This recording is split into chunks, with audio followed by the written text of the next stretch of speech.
Oi pessoal, tudo bem? Aqui é o João Lucas e hoje eu vou dar início à apresentação do trabalho, né, do meu grupo, que é eu, João Lucas, né, Laísa, Caio e Pedro, e a gente vai estar falando um pouco sobre clonagem e organismos transgênicos. Então vamos começar aqui pensando no conceito de clonagem, né?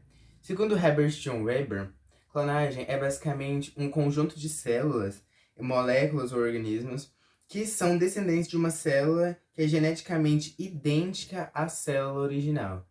Já que a gente está falando tanto de célula, a gente tem que entender primeiro o que são essas células e quais são elas, né? A gente está falando de células tronco, né? É importante entender que existem células tronco adultas e células tronco embrionárias. As células tronco embrionárias, elas são retiradas lá dos blastócitos, né, que a gente estudou, né, no trimestre, acho que no primeiro trimestre. E daí ela tem assim, diversas utilidades, né? Ela é pluripotente, porque ela tem a capacidade de substituir quase todas as células do organismo humano. A gente tem também as células tronco adultas, né? Que elas já são encontradas na pele, por exemplo, na medula óssea. E ela é bastante utilizada na clonagem terapêutica. Falando sobre clonagem terapêutica, né? É importante a gente estabelecer algumas ideias para ficar mais fácil. Já clonagem terapêutica, o próprio nome já diz, remete a algo de tratamento, né? A questão terapêutica. Então, ela é basicamente o uso da clonagem, né? Da utilização dessas células tronco adultas na revitalização ou restauração de um tecido muscular, por exemplo, onde as células haviam por algum motivo parar de funcionar. A gente consegue estar fazendo essa clonagem com células tronco adultas para que essas novas células possam fazer a atividade que era feito antes, certo? Então a gente tem um exemplo aí mais ou menos de como acontece na clonagem terapêutica. E um exemplo também que a gente tem claro é no tratamento de leucemia, que é um câncer no sangue onde tem o excesso de produção de glóbulos brancos, que pode desencadear aí diversos problemas. E a gente tem o tratamento é feito com essa clonagem de células tronco adultas, certo? E agora falando um pouco sobre a clonagem reprodutiva, que é a que muita gente conhece, né? Que acho que é a que a maioria das pessoas pensam quando se dizem clonagem, que é aquela clonagem que a gente tem em séries, em filmes, desenhos animados, né? Que é quando a gente tem uma pessoa, um clone do João Lucas aqui do nada, sabe? Tipo, uma pessoa igual a mim, por exemplo. E que foi o caso da ovelha Dolly, né? Que o Pedro vai logo em seguida aprofundar mais.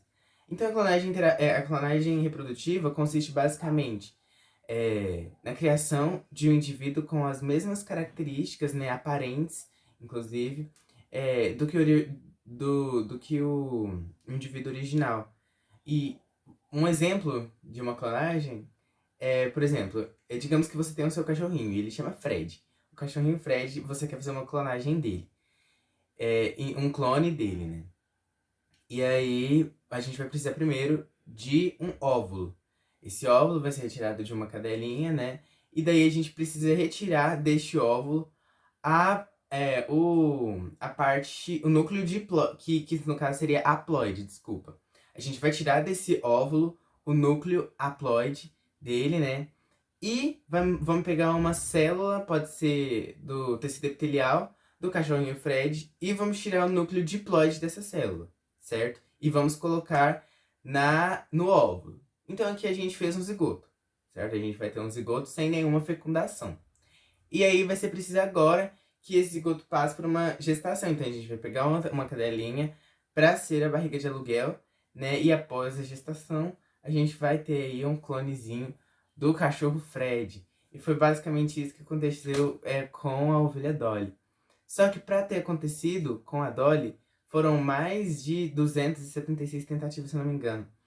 E isso é, assim, um ponto que deve ser levado em consideração, porque é, foram descartados mais de 276 fezes. Tem até o exemplo, né, no que caiu no vestibular da UF desse ano, né, nas propostas de redação, que foi a bioética, né, que está diretamente relacionada com a clonagem, porque trata das questões de direitos humanos que relacionam ainda a aplicação da biologia, na biologia e na medicina, por exemplo, né. Por exemplo, hoje no Brasil, um dos temas mais discutidos e que está diretamente relacionado com a bioética é a legalização do aborto, que relaciona as questões dos direitos humanos com a questão da saúde, né? E que gera diversas causas sociais, enfim, diretos movimentos sociais, impactam diretos movimentos. E, enfim, gostaria de passar agora a minha palavra para o Pedro.